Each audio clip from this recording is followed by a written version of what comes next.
I'm Rod Duff, your host. And I'm producer Barbie. And together, we bring you our podcast, Insights and Straight Talk. And with that, producer Barbie and I are out. How you doing, guys? Hey, I want to get that other video. I don't know why I've switched that. I haven't been able to get to it. It's just been a crazy day. As you know, this morning was kind of a bizarre, well, it wasn't bizarre. It actually turned out pretty good. And I was going to turn this into a political episode. Fortunately, our guest has stayed here because I messed up. We effed up really bad. And somehow the link, he's like, hey, I'm here waiting for you. I'm like, where are you? And because I know how you guys, it's your time. I can get in some serious trouble if I take too much advantage of it. Well, good. I'm glad to see a few people are starting to pop on here. Appreciate you coming in. Today's a really exciting topic. A lot of you guys have been really pounding me about getting into some of the current events of today and the things that linger from time. And so this is as you saw some of the information we sent out earlier over the last couple of days.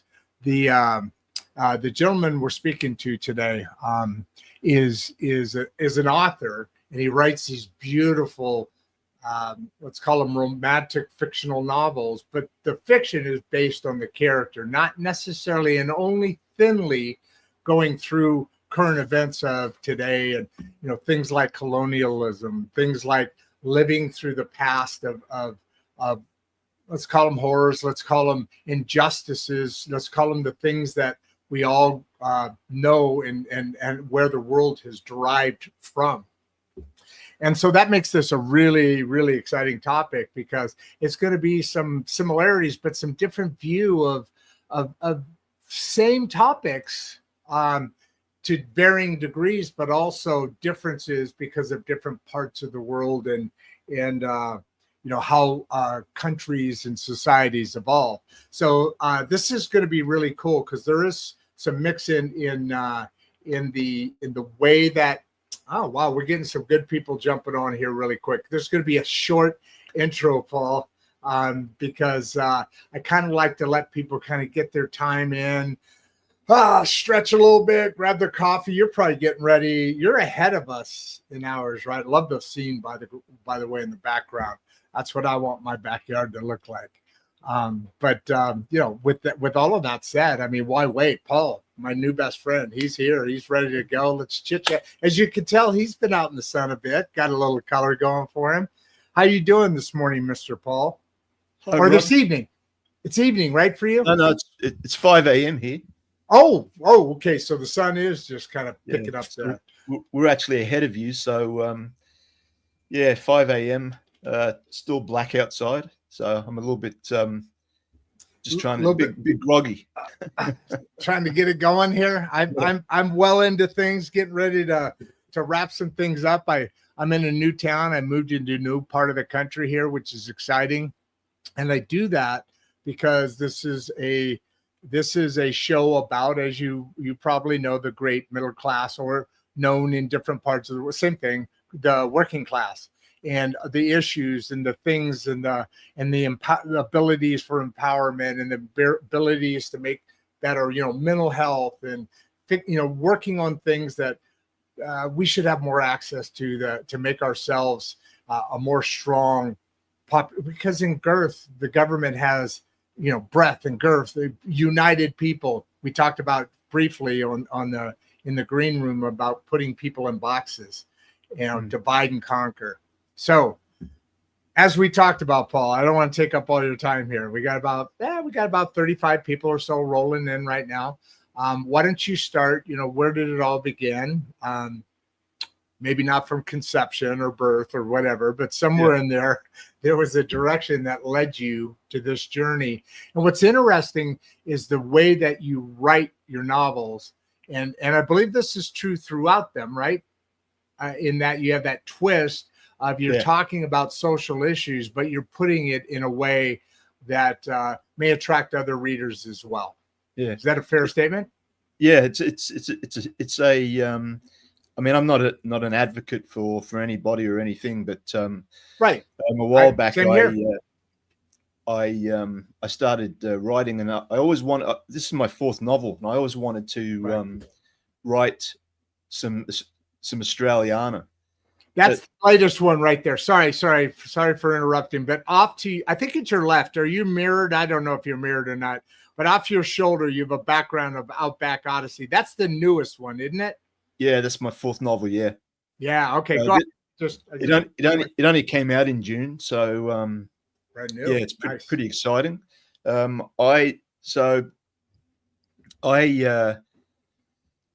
actually an educator, a teacher, and so about what level? 5 years. Beg your pardon?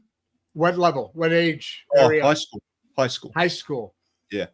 Okay, I'm assuming in Australia that we talk a lot about a religion. So just to not branch off too far, but being an educator, obviously you know the system.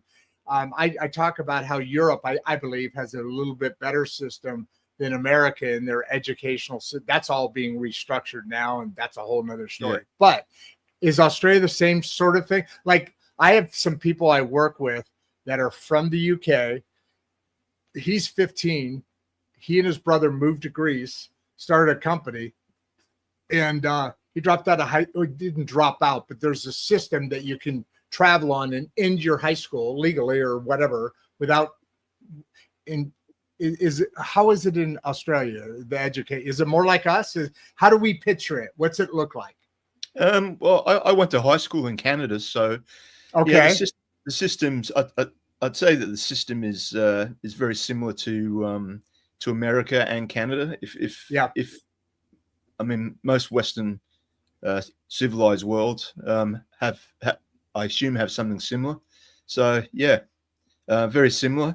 I've been teaching for about 23 years, and wow, started writing about 6 years ago. And so with this novel, I wanted to do something a little bit different, and I wanted to not only to tell a story, but also I wanted it to mean something. Yeah. So the novel, at face value is Outback Odyssey is about. It's just a historical fiction, romance, adventure type novel with some, I suppose, with some true to life elements in it. It gives a very, very good aspect of what it's like in the Australian bush, about our First Nations culture, and underneath that, it's allegorical. So in other words, it looks at colonization. It looks at how we as Australians should treat our First Nations people, some of the issues that they've been through. Yep. Here's some terminology. I always consider myself the safety net. If I get it all, everybody on the show is going to get it all. So just ask some of the term First Nations people, colonization. I think we're familiar with that. But can you put some backing to those words you just used? Those Sure. Description. Put some description to them. Okay, awesome. So First Nations people is, I suppose, the respectful way of referring to our Indigenous people. So the reason why we don't use Indigenous is because there's Indigenous people all over the world. So we actually we use the terms Aboriginal or First Nations. First Nations is probably the most respectful term that to use in Australia. Okay, that makes sense. I'm curious why I haven't heard it more. Maybe it's just a thing, whatever. But that meaning that's where the country developed from, because you're talking about the people that are in the center, in the core, that kind of like Aztecs, different cultures that have developed over the years, and then other cultures have kind of moved through those things that happened in the past, like you talked about colonization and so forth. And so that's kind of what you're sprinkling that into the story. What does that look like? Well, I don't preach. What I do is I tell a story, but through those allegorical aspects, I want people to I want them to think. I want them to sort of like appreciate the cultural tapestry of First Nations people. I want them to think about how white people have treated First Nations people in the past, and about reconciliation and all that type of thing. Because over here at the present time, we've got there's a lot of not trouble, but there's a lot of people fighting for reconciliation, and First Nations people like want some of the land, and that type of thing. So it's a real sort of like contentious point over here in Australia. But underneath all that, all that. No, sorry about that. I was just off on my timing. There were a couple that hit right there, and I wanted to jump in because this is really important. We talked about some of the things that, if you don't mind, do you got your thought from where you were going? I sorry to interrupt at this point, but I did want to hold and kind of hover right here for a minute, if that's all right. Yeah, it's fine. Okay, perfect. So none of us are judging, none of us are preaching, none of us are doing anything, but all of us should have dialect, especially when it comes to such important issues that have to different levels. Like you said, there's a lot of not interest, but importance in these things, and there's friction in these things that we're talking about here in reparations and so forth. This is something that actually our country, and you probably know this, as well as other countries all around the world, because the world has changed and evolved over the last several 100,000 years and so forth. And not good. I'm not saying that, but it has. Civilization has evolved for good, bad, or indifferent. So now here we are. And what's really exciting is that 100 years ago, none of these conversations would have ever not only not taken place, but if they ever were spoken, they were in secret back in the corners, the whispers, because if somebody heard, then there's reparation. Sorry, that was a bad choice of words, but there's not good things that are going to happen. So with that said, I'd say for probably since maybe the middle 90s, late 90s, maybe early 2000s. There's a lot of subject about that, especially you're talking about the same sort of thing, different reasons, but the same effect in slavery here in the United States. But slavery is all over the world, and maybe a little bit different and more complex issue. So it's good to hover here and at least see what people are like, the First Nations people, the things that are being discussed. Is it okay? Are you comfortable with saying, well, there's this for this reason and these because of that? And I get kind of, it's kind of like our version. We're kind of a bad country at times. We're a really good country, but there's times you point at it and you go, oh, wow, yeah, that's right. The internment camps, when not only the Japanese were interned here in the United States in big, beautiful fenced farms, camps, but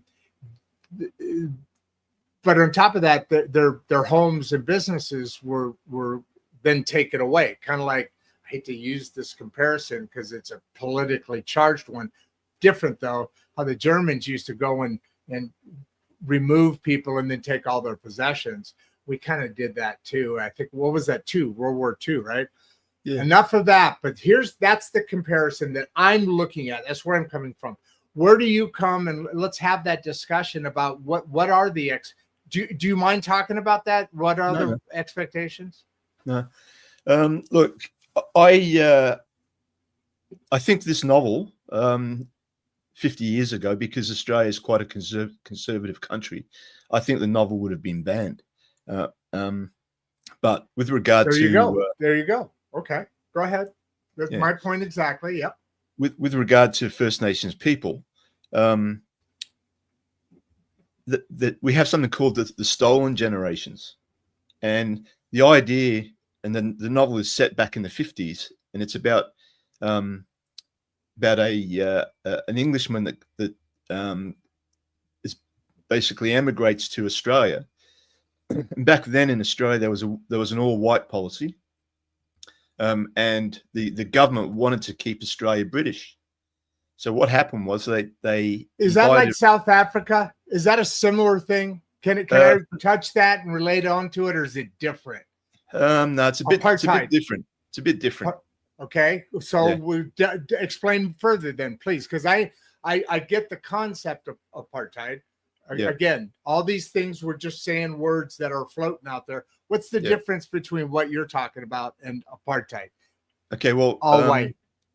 Okay, so Australia had an all-white policy, and they wanted to keep Australia British. So they invited all Scottish, Irish over to Australia, and they were called 10-pound poms. Oh, jeez. Right? Seriously, so this is in the 50s. In the 50s. Yeah. Okay. So basically, what happened was the British person would only have to pay £10, and the Australian government would pay for their ship over. They'd find them somewhere to live, send them out, give them a job. For a while, they'd have to stay in a hostel. But this book is actually loosely based on my father's father, who came over as a 10-pound pom in the 50s. And you know what that sounds like? You know what that sounds like? That sounds like the South American people today and our past governments doing the same exact thing. Yeah, it sounds like, doesn't it? Go ahead with what you're saying, but I'm just connecting some dots here. Yeah. What was happening in the 50s is happening now too. Yeah, and so crazy.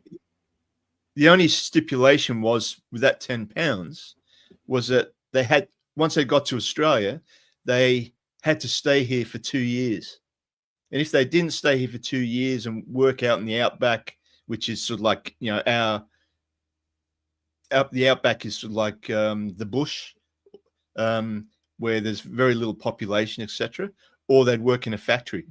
And if they didn't, then they'd have to pay the Australian government back £200, basically to leave, and basically pay for their ship originally, where they originally came over. That's a little different. Yeah. And so when Australians came out at that time, obviously there was a lot of, I suppose, dating back to sort of like the early 1800s, there was a lot of disrespect to First Nations people, as I mentioned in the pre-show, that lower class. Yeah, and also, they're very, very connected to the land, and in the novel, the land is actually a character. And we and Australian, or the government at the time, were taking First Nations people away from their land and their family, and they were putting them in missions and orphanages and all that type of thing. They weren't allowed to use their language. They weren't allowed to practice their culture, and the government tried to make them white. So the novel sort of like touches on that, but it's hidden. In other words, unless you looked for it in those lower layers, you probably wouldn't see it, because it's just a historical fiction romance novel.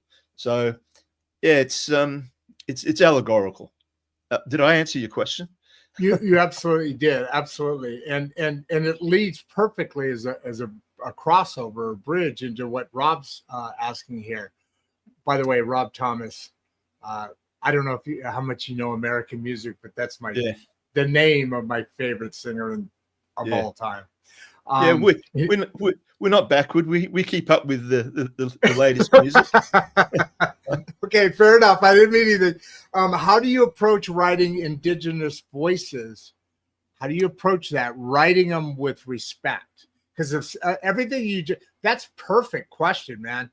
Because with everything you just described, there's, like you said, there's a balance in there. Wow, my system's acting up. So Rob Thomas got a great question here. Do you agree? Oh yeah. Look, respect is a number one is the most important point. And because I'm a teacher, we teach about Aboriginality in school. But also I spent a lot of time before I was an educator. I actually worked out in the Outback, lived out in the Outback. So, I've got all of that sort of like experience, but also teaching Aboriginality and that type of thing, speaking with First Nations elders, and doing a lot of research. And also, but this novel is almost a celebration of First Nations culture. So that's sort of like one other, I suppose, aspect to the novel besides, I suppose, giving the reader a really good insight into Australian culture, into the land, into all that type of thing. I'm sorry. I thought I had this up when you had mentioned that, because I'm going to go back to some earlier things we were talking about. I had jumped ahead because we were going right past, and there's some, I want to make sure the questions kind of blend in with us. We're just a couple of blokes, right? Chatting. Well, I'm a bloke, just a dude. You're educated, so I'm just learning from you here. I'm gonna snuggle on in, cuddle on up, and well, okay, bad choice of words. Let's put a little color. We talked about it in the layers here. Danny's got a great question. I love this. What challenges, because you were just talking about this a little bit ago, as well as earlier, did you face researching from the 1950s? Well, I don't know your age, but obviously you're going back into things that were in time before you, as far as your history of knowledge of it. But there's a lot of research. It's different living through that. Like I came on the back end of the baby boomers. I was a younger baby, so I watched, all that fighting for Vietnam and all that. I was just a little too young to actually be part of it, but it has an influence. In doing that research, what challenges did you find? Is there things that are under, not hidden, but you know what I'm saying? What kind of challenges personally as well as physically was it in doing that research from back in the 50s? Things are open a little bit more now, I think. Yeah. Obviously, my father sort of like spent his whole life in the Outback, and I suppose listening to him and him sort of like telling me the stories of when he sort of like first came to Australia, and the things that he had to deal with, sort of like growing, sort of like working out in the Outback and that type of thing. But a lot of sort of like anthropological tests, databases and that type of thing that I used, especially there you go.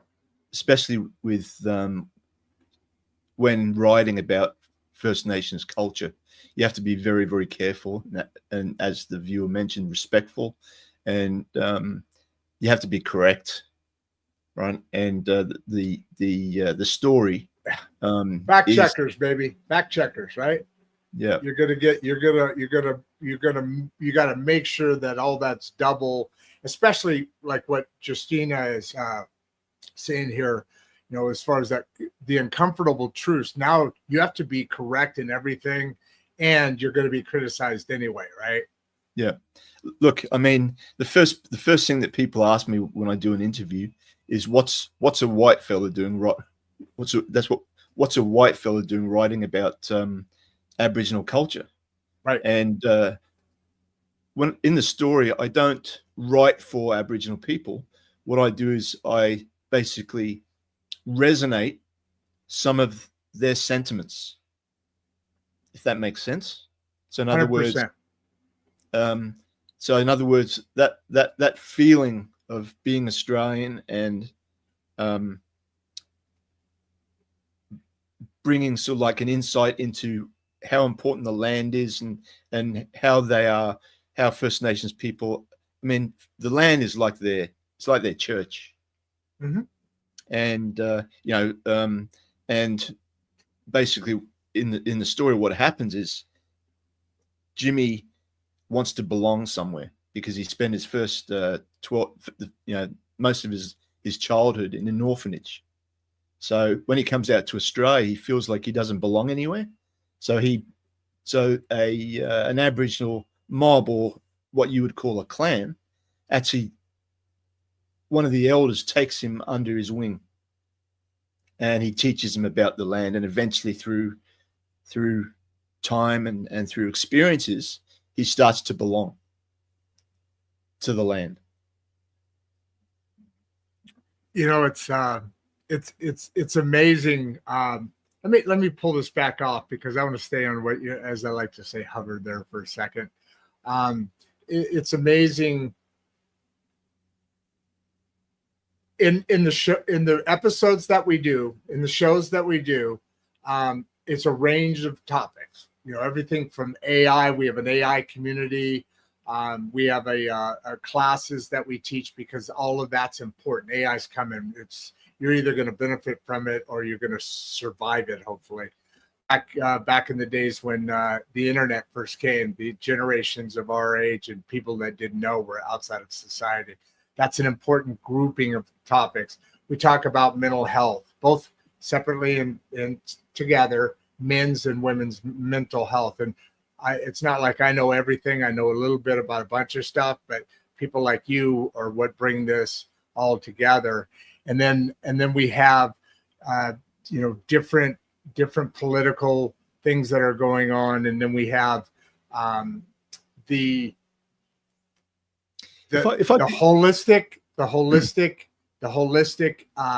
approach to well-being. That's a complete thing. In that holistic approach, it's what we talk about is grounding to the earth, walking barefoot on the grass, hugging, tree. And we are just now in this culture starting, maybe over the last 10 years, starting to understand, then maybe catch up, maybe do something about the what you're talking about now, which has really all been around. We're human creatures and part of the earth. So going with what you were saying, but it's just, to me, it's shocking how far behind, because we haven't taken it serious up to now, and probably that problem exists around the world, but here it wasn't even known about. This is the way also AI and the nature, because it comes together, man. Trees heal each other. There's all sorts of things we could talk about. Go ahead. Sorry. Actually, you're talking about mental health. I mean, mental health is a real problem. 70% in rural areas in Australia, especially with First Nations people, and it's actually why would, because of persecution? Is that what you're saying? Oh, look, I think there's a lot of reasons. Obviously, one of the main reasons is because of those sort of like stolen generations where Aboriginal children were taken away from their land, from their parents, okay. There's a bit of an issue with alcoholism and mental health issues among health issues among First Nations people. In other words, there's a disparity between First Nations people and non-Indigenous people in health of about 10 years. So in other words, life expectancy of Aboriginal people is usually 10 years less than non-Indigenous people. And the novel actually touches on that. In other words, the antagonist is actually he has some of those problems with mental health. This is really, really what, I talk about on this show, how it's great to bring this information and to be able to be contacted or to reach out and contact people about, their journey and how that'll benefit the people. But it really, I've been talking a lot about this lately, because it blows my mind how the more and more and more things that we cover through our conversations with people like yourself, I keep relating. I mean, in this show alone, how many times have I said, "Oh my God, I can't believe that"? I mean, you look at the North American Indians. I live now in Oklahoma, and I did this for a reason, to be more authentic with the show, because it's about all of us. And so I've lived in different places, and it's I like doing it. It's fun. So I'm closer to my grandkids now, which is really, really cool. But Oklahoma, there's a lot of Indians. And when you said what you just said now about the indigenous, those same issues, this is maybe this is the time everything starts kind of blending together. And believe it or not, I keep pushing to AI on this, which makes no sense because it's back to Mother Earth. But I don't know, there seems to be something there, because more and more and more, you look at the show's episodes, it started off, maybe we had one in the first 50 episodes. Now it's like every other one, because people are really craving this ability to heal within themselves, because we have the ability, we have the chemicals in our body to do that. Just like trees they do heal themselves through the roots. All of this that I'm talking about, I'm just scratching the surface, but we have that ability in our body. And now you're talking about the same problem within our Indian nations that are the same thing, and that they have been so far ahead of us, but because of technology, we are where we are. So maybe it's time now that all starts to blend together. Maybe that's why I'm in Oklahoma and you and I are talking from how many hours ahead of us? How many hours ahead of us are you? We're talking about the same subject. Yeah, we're in your future, so I think it's about 15 hours. So, right, so let me know. So tell me what lotto numbers to choose, would you? Yeah, well, I was just going to say, let me know when the Kentucky Derby's on. I'll tell you who wins. Okay. All right. We'll work that out. We got a green room at the end of the show. Hey, by the way, while we're taking a quick break, that was funny though. By the way, that was really good. Before we finish the show, and we've got, we still got, we're a dozen behind. We're about a dozen behind in questions. So, and they always add at the end. So at the end of the day, before we finish, I don't know if you can put it in the comments, or if not, also in the private chat, put it there and I'll copy it over into the comments, because you know how it is. You've done this 100 times. A week later, a month later, 2 years from now, somebody's going to want to know something that you said and needed some clarification. Unless we're checking on the comments, they can go on here and get your contact information. Go right there. Make sense? Yeah. Okay. So sometime if you do that, I appreciate it. Now back to where we were. Dixon, which character from your books, I think we all know who the main protagonist is and who you would, in this case, connect with, but tell me if I'm wrong. Dixon wants to know, or get confirmation. From your books, do you connect with the most? Good question. Interesting question. The main protagonist, Jimmy. So he's sort of like loosely based on my father. Yeah. And I heard that in our conversation. Go on. And he came over to Australia when he was 18. So I really he's a special. And he lived in the bush. He lived. Okay, exactly. Go. And we're talking about, I mean, as you probably, and the viewers are probably aware, most people in Australia live on the East Coast. Mm-hmm. And my father and of course myself, well, I lived and worked further into the bush, but he worked about probably a 7-hour drive from the coast into the bush. Yeah. Wow. Yeah. Wow. And I worked as a navvy for Queensland Railways. What's that? What's that? A navvy, which is sort of like somebody who is in sort of like a mobile camp. And basically what we used to do is move along the tracks of the railway and replace the sleepers on the railway. So the bad rails, is that what a sleeper is? Okay, gotcha. Yeah. And tough work. I mean, used to get kidding. Up to sort of like 42 degrees Celsius. So that's over 100 degrees for you. Yeah, 104, 5 36 degrees. is 100, isn't it? I think something like that. Yeah. Anyway, it's hot. It's hot as It's hell. hot. Yeah. Yeah. I mean, it was that hot that when we got back from work, you couldn't have a shower until about 7 o'clock at night because the cold water pipes were bubbling. Yeah. Wow. You could take a steam or a sauna. Yeah. But it's too hot for a sauna, probably even. Yeah. And, like we'd have a break. We used to call it smoko. If you got a sandwich and go to sort of like take a bite out of your sandwich, there'd be sort of like 30, 40 flies sitting on the edge of the sandwich. So you try and shake them away and take a bite. And by the time you got the sandwich back to your mouth, they'd be back again. So you used to, so you'd snort a couple of them every day. Jeez. Well, there's some protein in them. There's protein in them. Yeah. And then we're talking about sort of like 1.5.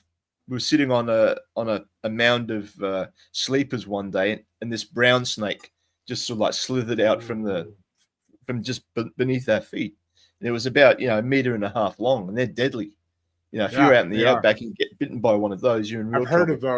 I've heard of those. Those are nasty. Yeah. Damn. All right, what do we got here? So that's that. Yeah, I pegged that one right away. Yeah. Come on, Dixon, you were feeding us a softball on that one. Come on, Chris Hanna. What does Chris got to say? Was there a moment in your life that inspired Outback Odyssey? Oh, great. Yeah, we did kind of skip over that moment because I got a little anxious. My apologies. Great catch, Chris. Thank you. It goes back to this whole idea of silence, and I'll tell you what really inspired it. I was a national football coach, soccer coach, right? Mm-hmm. I worked for Football Federation Australia for about 10 years. Wow. And I coached the Paralympic team. And what year? What Olympics? I retired probably about 9 years ago now. Wow, that's so cool, man! Awesome, good for you. You're putting some service in. That's awesome, man. That's awesome. Great experience. Has to be. I mean, we were overseas playing internationals a couple of times a year, and I actually named them because a reporter came up to me when we were playing an international in Darwin, and he said, "That's right, I read this." Just like the Socceroos, do you have a name for them? And obviously, I confirmed it with my captain. I said, "Yeah, we'll call them the Pararoos." Right? That's funny. So anyway, getting back to that inspiration, what happened was the Australian Sports Commission decided to cut the program, and I actually went public. And I went to the ABC, went to various newspapers and started this petition. I had about 80,000 signatures, basically for the Australian government not to cut the program. Anyway, what happened was a few years later, they ended up getting a sponsor in the Commonwealth Bank, and it went from strength to strength to strength. Nice. And then they made a documentary, and I basically named them, developed the program over a period of 10 years. And in that documentary, I was basically erased from it. In other words, my name never came up, even though my assistant coach, obviously because I went public, I got the sack. But because my assistant coach became their coach, but in this documentary, I was erased from the Paralympic football's program's history, story, and just that idea of that erasure and that silence from that documentary and from their history. I suppose part of that whole idea of silence sort of like comes through the novel with regard to how, I mean, as I say, it doesn't come out in the novel, it's allegorical, but how quite often the power brokers have the power to silence First Nations people. And that was really what inspired Outback Odyssey. Of course, there's nothing about football or anything like that in the story, but that's where the inspiration came from. You are definitely a writer, and I love it because I am too. Not as accomplished as you, but I love writing. And excuse me, I was just one of the things I find about myself, and I warn people, if they ask me a yes or no, well, not even that. If I don't give 30-second answers, I bring full color to an answer when a question is asked, and I fill it in so that your mind actually sees it. I just love that feeling. And I love that about what you're talking about. Here's Rob again. I think you went back and asked a little bit of a twist on his earlier question. How do you approach writing Indigenous people's voices with respect? So how do you approach that? Before it was, how do you feel about it? Yeah. How do you approach it? How do you get your headset around it?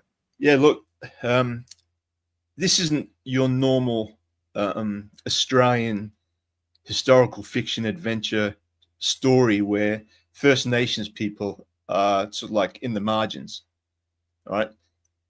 One of the protagonists of the story is a First Nations people, and First Nations people are an integral part of the story. I suppose it's a metaphor for what I believe should be in our country. We should appreciate the tapestry of First Nations culture. I mean, they've been living here for 60,000 years. And at the moment, for generations, they've been, I suppose, to a certain extent, marginalized. And, at least. That metaphor, that metaphor of them being silenced, I suppose, is sort of like an allegorical theme of Outback Odyssey. Yeah. So your description of them being silenced and so forth goes back and ties into what I was talking about before, in that we're coming back to something from a people that were here before us, that built a nation, that this is the land that they built themselves, that we're just now coming to. And I'm, like I said, I hope this is I like the word precipice. I hope we're on the edge, that we're about ready to come full circle and become that better. I mean, there's so much more going on for need of these kind of discussions and podcasts. The national media doesn't get into any of this stuff, but this is the stuff where we become a full human species when we bring all, I hope we don't bypass the opportunity. That's what I'm trying to get to. I hope we don't bypass the opportunity. I said, we're at that moment where we're starting to meaning me, the white guy, old white guy. Now I'm starting to understand why we've been prosecuted the last 5-10 years. I was like, what the hell happened when I was in my 50s? That's a working title for a book. But now, as you go back and you look at the effects of history on nations, we're at a moment where we can move forward as a full human species. In other words, the past, the cultures, the things that are of the earth and by the earth and for the earth, because we are a nation of the people, for the people, by the people. That needs to be a mold of beautiful, togetherness. I don't want to sound hippie on this, but do you understand what I'm trying to get to? Yeah. I hope we don't just pass it. Yeah. I mean, I think that it's all about being a better human. Yes. That's the show. And the story actually, I suppose, conveys that type of thing. What life can be if you did stop and, as you say, take your shoes off and feel the red dust with your feet. What would life be like? Sorry. I have to be in right now because I need a little bit more toughness to the skin here. Yeah. I don't know if red gravel. I got to work myself up to that. I'm going with lily pads and grass to start. Maybe some sand or something. But I'll get there. I promise. Go ahead with what you were saying. I love where you're going on this. This is even deeper than we were first talking about in your book. This is to me a better level even than where you were. But I don't want it to come across as if I'm preaching or if I'm sort of like because we'll get you. I don't. Yeah, I don't. It's just if you want to read it as just a historical fiction adventure romance story, it's there to be read that way. If you want to sort of like look between the lines and have a closer look at First Nations and the colonization and how First Nations people were treated and the effects of mental health out in rural areas and that type of thing, it's there, but it's not written.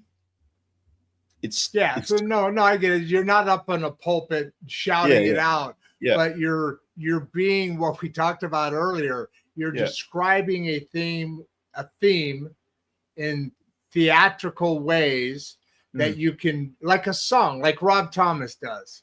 He talks about a story that you hear, but you're focused on the words and the rhythm and the stuff. You know, I feel you, man. I feel you. That's very cool. I wanted to get this back. I was trying to be smooth as silk, but I was curious about this. Joe, I did some look. What do you think about his question here, Joe? Have your books been used in schools or academic settings at all? Look, I'll be honest with you. Australia's, as I mentioned before, Australia's a very conservative country. Yeah, that's why he's asking the question. I guarantee it. If this novel was written 50 years ago, it'd be banned. All three of my novels are actually available in the library in my school. And students do read them,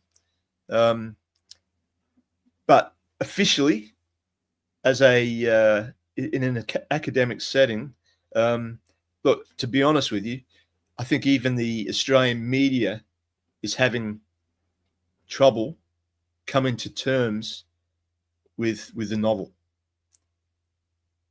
And why is that shocking?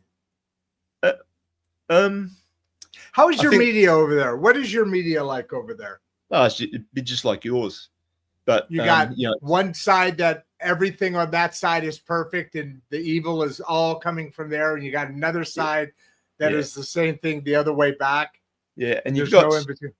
Yeah, and you've got some very powerful, rich men that control everything. My God. And Outback Odyssey actually gets Australian people and other people to actually look in the mirror. Yeah. And maybe think about things that have been tried to be pushed or swept underneath the carpet. And I think that's what the Australian media don't like, because it's very honest and it's very sort of like truthful. Well, they wouldn't say so, but because they have a different truth. Yeah. You heard me kind of pounding on my thing here a second ago. I was like, the term conspiracy theory, right? You've heard it, right? Yeah. You know that term. Yeah. This isn't a big secret term.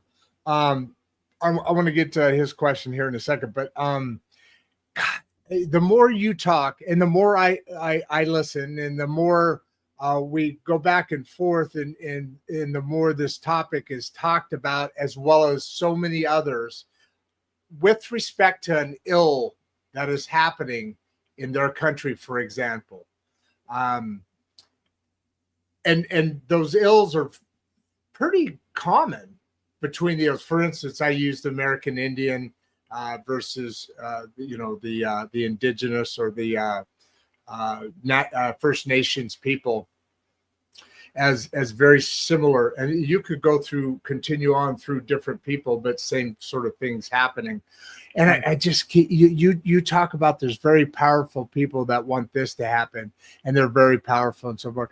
And I've had people actually say that the entire population of 8.7 billion, I think it's 7 billion now, people are controlled by 10 powerful families. Now, conspiracy theory, not, maybe yes, no, but then you back off of that just a step and you go, but hey, wait, why is there so many similar? I mean, yeah, we're a smaller world than we used to be, but you look at a lot of the same leadership's goals in how things are being handled, and they're following each other, and there just seems to be a bigger connection here. And you know, you and I are having that conversation, but as we do have our conversation, it's nice to just, you know, you and the audience too. It's nice to kind of keep in the back of your head, my bald head, that thought of, God, something bigger. It just doesn't feel right, does it, to you? When we talk, when I say that, is it like, oh, okay, yeah, whatever, Rod? Or is it like, yeah, no, I've noticed something there? Oh yeah, look. I mean, and history repeats itself, and let's face it, it's all about power, isn't it? Yes. Right. And you know, all those countries that colonized other countries like the British and the Dutch and all that. I mean, I'm sure that you know, there's First Nations people all over the world that are or have the same issues. Yep. And it's and you know, that sort of like takes me back to my one of my points that I made a little while ago about being a better human. Okay, before we go down, let's remember better human. But I want to add what you just said, in that the same people, again, we're looking at back in the day when it all started happening. The white nations of the world were probably a little bit or more organized, let's say, and being able to colonize, take over, do what, you know, there were several nations that really had that. But what you're bringing up, time and I are bringing up time and time, kind of layering over each other. This point is that the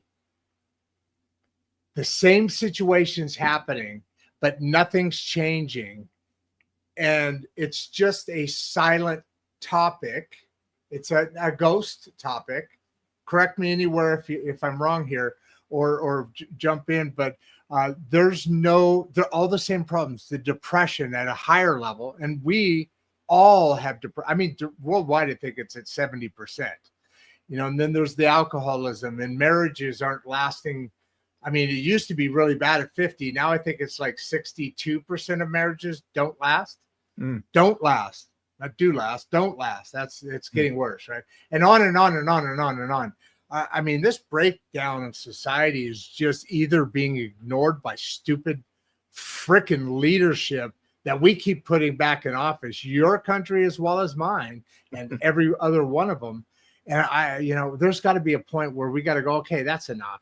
And especially us as the United States of America, because our founders put in a twist, and we're not using it, not near where we should. In that we could vote people out, man. And you don't have to be New York or California to be able to run the country like a democracy would be. Yeah. We split it up a little bit deeper down. Problem is, we keep voting the same fuckers back in. Pardon my language. We do. We're stupid. We are stupid, and so is everybody else. I think we're at that. We're at that. I had to load that word right there. I went to an explanation point. We're at a precipice. I got a chuckle. Yes, I nailed it. I knew I'd get one somewhere. That was a good one. That was a guffaw. I love that one. That was good. We're gonna clip that. Where are we at on time?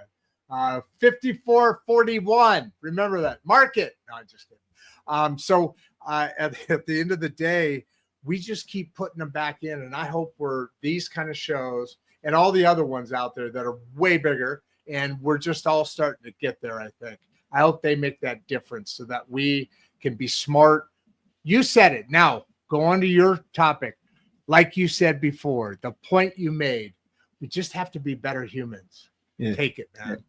I mean, really, I'm not going to get into all the political things that are going on in the world today. But really, Good idea. what's going on, and I'm not even going to mention it, but what's going on now is no different to what occurred back in the 1700s when Captain Cook came to Australia. I mean, some say he invaded Australia, others say he settled Australia, but there's really no difference to what's going on in various parts of the world at the present time.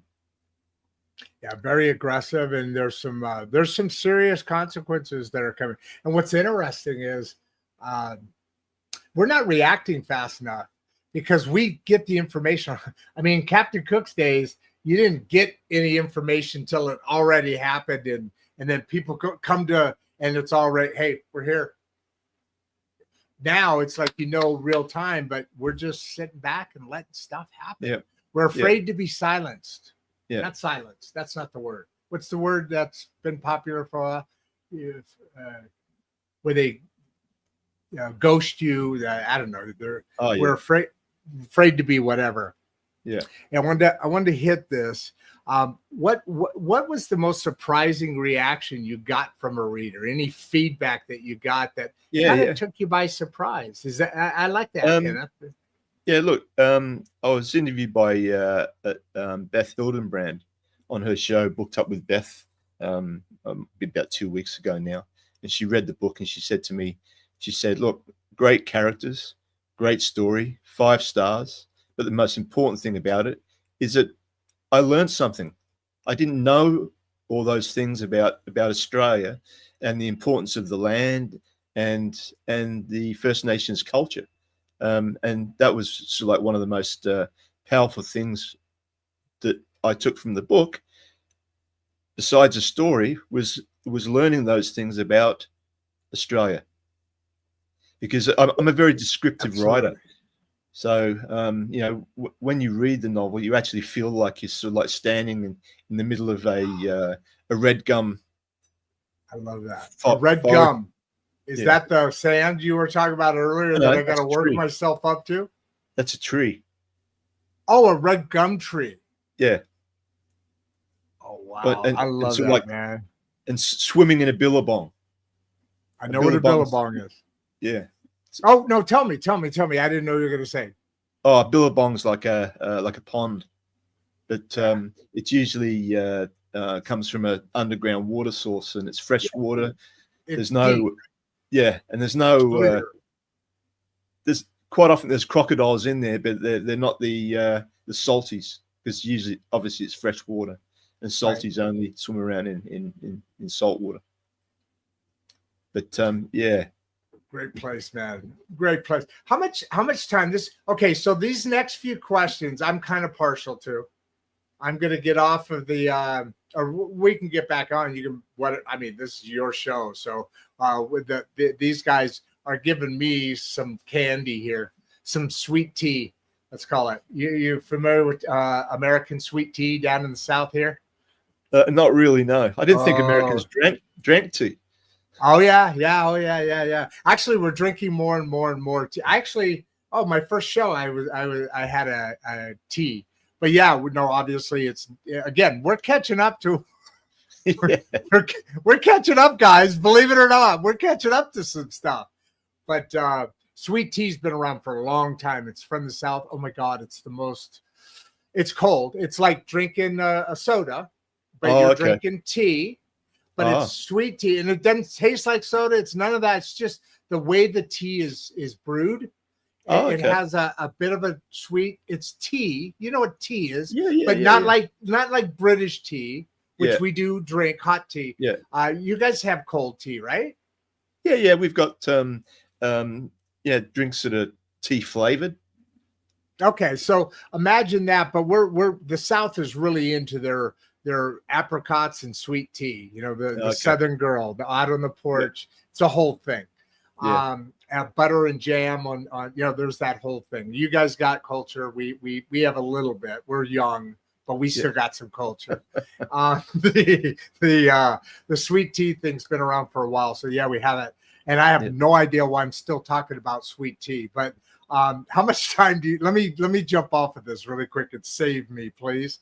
How much time do you do in research compared to writing? This baby took me 2 years. I didn't see it. There it is. 2 years. 2 years, yeah. How many pages is that roughly? 350, 342, I think. Okay, so like I was saying, these next ones are all about what I'm really interested in hearing personally, not aside from what our topic, but I have a book that I so I'm going to be listening. You're an accomplished author. I'm a wannabe, someday be, not wannabe. I will be, but I actually stopped querying the book because I needed a platform. Now I can't get off this damn platform. It's addicting, man. You guys are addicting me. I can't stop doing this. I do this 5 days a week. Today's two episodes. Monday I had 3 episodes. That's unusual. But every day of the week I have episodes, and sometimes on weekends I have a episode as well. But anyway, so I'll get back to it. So I want to hear some of the insights that you're going to bring. Like Lori. Oh, by the way, Lori Todd, 2nd day in a row. I appreciate that, Lori. Thanks for coming back. Like this episode. I don't know. Hopefully you subscribed. How much time do you spend historical research versus writing? And you started on that, and then we'll go on to the other ones. I just wanted to give her a shout out.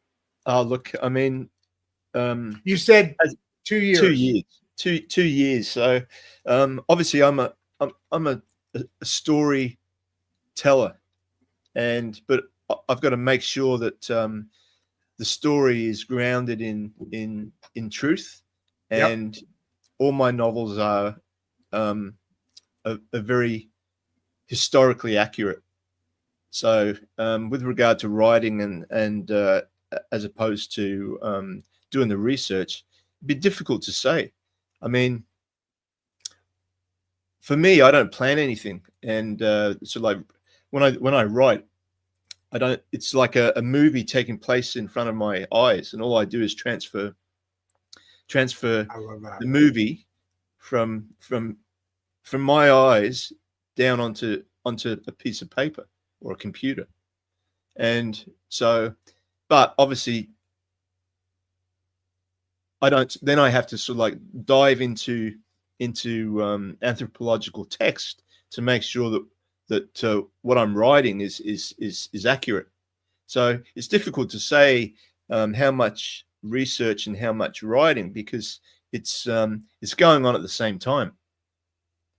And I suppose some writers, they'll dive in and do 3-4 months worth of research. I basically just tell a story and make sure that it's accurate. Yeah, that's the best kind. It's the most interesting. I mean, because it's authentic, right? It doesn't sound rehearsed, right? Well, that's our opinion. That's my opinion anyway. Good question here. Oh, by the way, thanks again, Lori. Keep coming back. That's awesome. You're a new name I haven't seen much until recently. That's awesome. We need all the support we can get. Please keep giving it. Jack Davey has a great one here. You've written 4 novels. This one just came out in June. Of those 4, which was the hardest for you to write, and why was that particular one the one you chose? Look, my other 3 novels are English historical fiction. I'd say Outback Odyssey was probably the hardest one for me, Jack, mainly because I wanted it to mean something. I wanted it to have more depth than my other 3 novels, which were basically just and I don't want to sort of like put them down or anything, but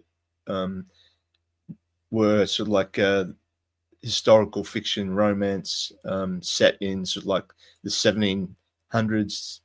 One of them is set in the 1600s in England, and most of them are sort of like based on the the third one, Dream of Courage, was set in the 1700s. So there's sort of like pirates and that's cool.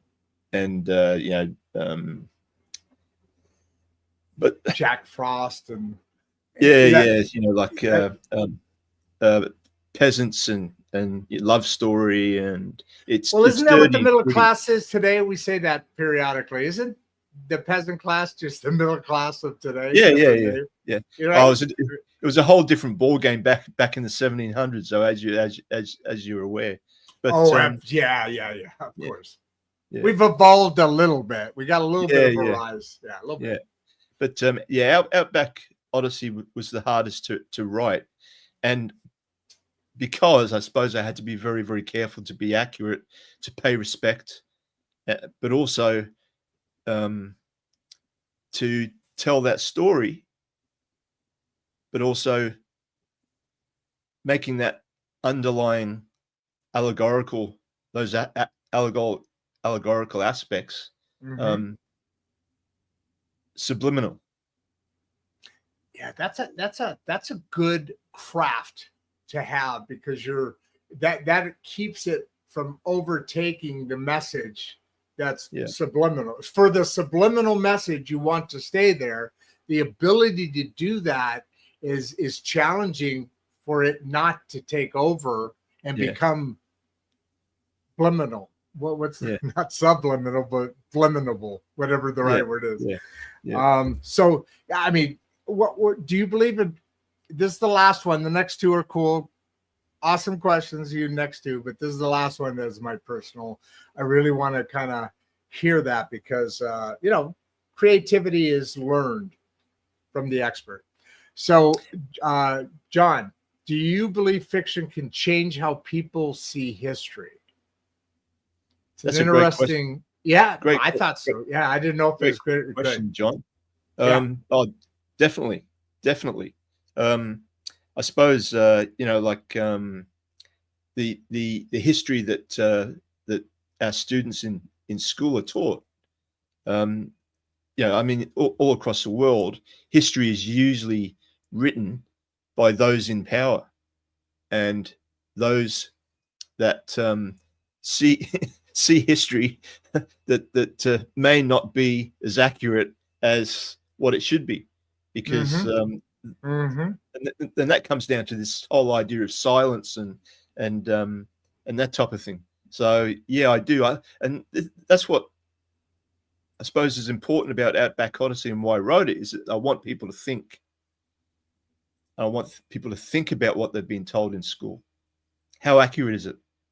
Exactly. Do people know the real story?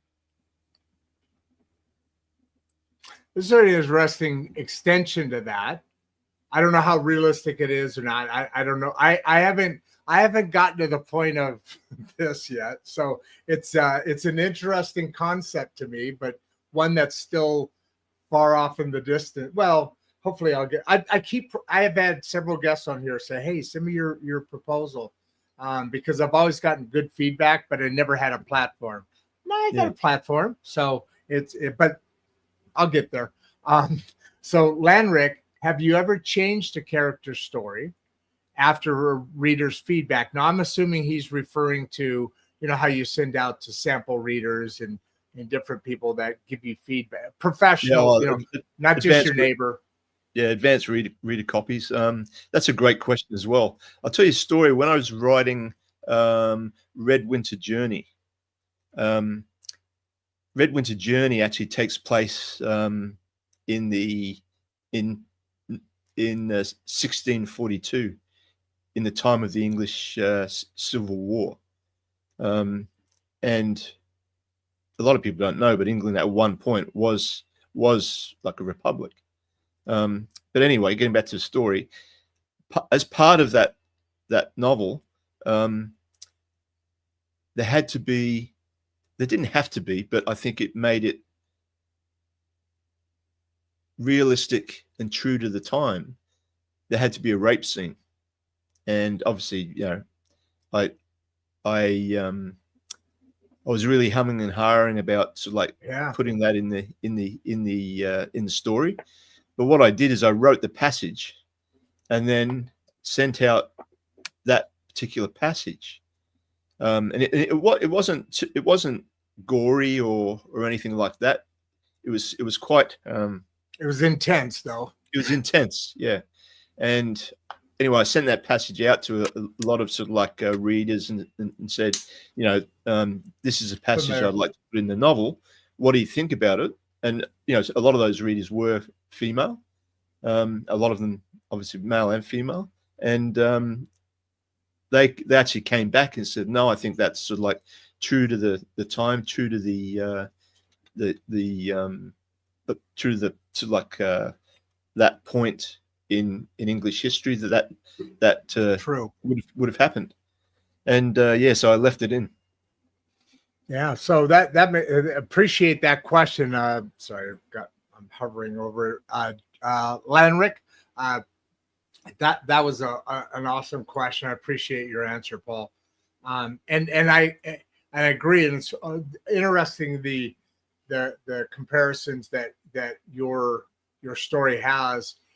When you say it was accurate for the time, at least there was a little bit of there is hope for us, because back then it was, especially in a lot of areas, rape was not an uncommon thing, nor was it something as defiled as it is today. So our opinions have at least somewhat evolved over a number of long generations here. Our last question here is coming in from Antone. And she's a fairly regular attendant. She usually has a really good question. Anticipate the depth and care you appreciate. Sorry about that. Appreciate the depth and care you bring it to every topic. Respect. That's a beautiful thing to say. And like we always talk about, there's a lot to the needs that the human experience, the human evolution, the human being. It's an actual interesting word, the human being. What is it to be a being? Being, B-E-I-N-G. So what is it to be human? Exactly.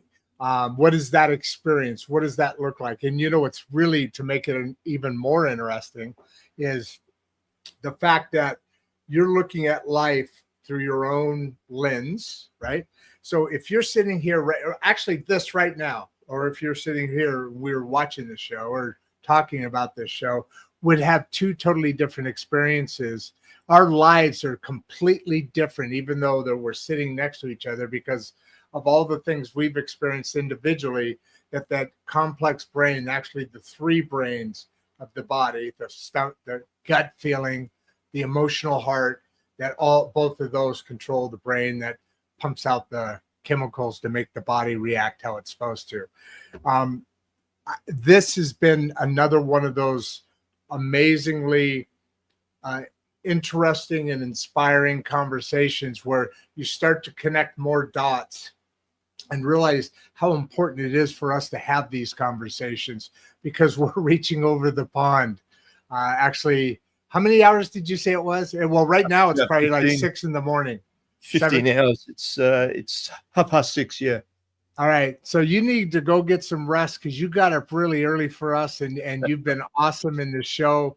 After an hour and 15 minutes or so, we're still tickling 200 people. That's not a usual, as you can imagine, of doing these. People sticking around for an hour, because also, different lives, and maybe it was their lunch break or whatever. So I appreciate you guys for being here. Please like and subscribe. But what I want to ask you, Paul, is, as far as a final comment, wave to your new fans. You got a groupie group here. We have one that's in Switzerland, believe it or not. One of them actually flew out here to say hi, to meet a couple other of her friends. But they're very active with us. And then there's a Germany group, and then little UK thing. But Canada has got a lot of people. But you have a groupie. I'm still talking. Usually they're like, oh fuck, Rod's gonna talk. We're out of here. And there's still the same amount of people. So what would you like? Give a wave goodbye. I'll throw you in the green room. Hang out. Don't forget that topic on there as far as your subject matter. And you can do that in the green room or while you're talking, however it works. But let's get that contact information, because I know there's going to be a lot of people talking to you. So hit it up, brother. Firstly, I want to, I believe that's pronounced Antoine, is it? And Tony is what I understand. Tony, okay. Italian. It's in 10. Okay, and Tony. Firstly, thanks so much for that comment. Yeah. Look, I just want to thank everybody for watching Rod's show. One of the best conversations I've had in a long while. You brought up some really interesting things for me to think about, and some of those questions from your viewers were brilliant. They're so smart. Yeah. They're so smart, aren't they? Yeah. So especially that, I mean, if to answer some of those questions, I really had to sort of like think and Awesome. that's a good thing for me at 6:30 in the morning. So I really Better than appreciate a cup of coffee or tea, isn't it? Yeah. I'm going back to bed actually. I don't blame you, man. I don't blame you. The sun's just starting to come up, and it's foggy. We've had nothing but rain lately. Oh, humid. Usually when I go on a show, I say, welcome to sunny Sydney, and all that type of thing. And it's done nothing but rain for the last week. But no, it's all good. So look, thank you. And thank you to your viewers. And I really appreciate it. All right, my brother. It's been nothing but awesome. Wait for me in the green room. Stick that on there, and I'll throw the information in the comments. Hang out for me. Remember, leave those green. They all know. Leave the green M&Ms alone. Give a big wave. Big wave, my friend. Big wave. Thank you. All right, so I'll hook up with you on the other side, my friend. That was Paul. That was awesome for so many reasons. Like you said, so much more to think about. That's the thing I love about this show and these conversations that we have. By the way, Paul, as you're listening there, I can look over at the private chat, and when there's a little red button that'll pop up, and then I know, and that's before we turn off the show. So these all kind folks, still almost 200 people on here. God bless you, Paul. That was awesome.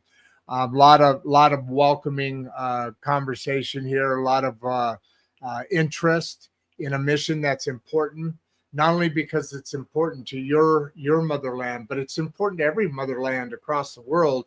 And then you start thinking about this bigger thing, which we won't get into. What we will do is I'm trying to hang out here. Come on, Paul, hurry up so I can hit the end stream and then go party with some of the people out in our audience that are more local here. Nah, you're not going to do it. Maybe I'll do it. I'll stall for just a second, because at the end of the day, you all know how I am. There's a great piece of this world, and we talk about it all here on Insights and Straight Talk. Do you notice the little Southern drawl start to come through a little bit? I'm down here in the South now, and I'm talking to people with this beautiful little drawl, and all of you know just how lovely I think it is when it comes to accents and beautiful names. So, Insights and Straight Talk, man. We're down here in the heartland of the great American working and the great American middle class. I'm always going to be your host, Rod Duff, but I'm out. Before you leave, if you'd like to watch another one of the podcasts, click the first link in the description. We love having you here, and we appreciate all your support. And with that, producer Barbie and I are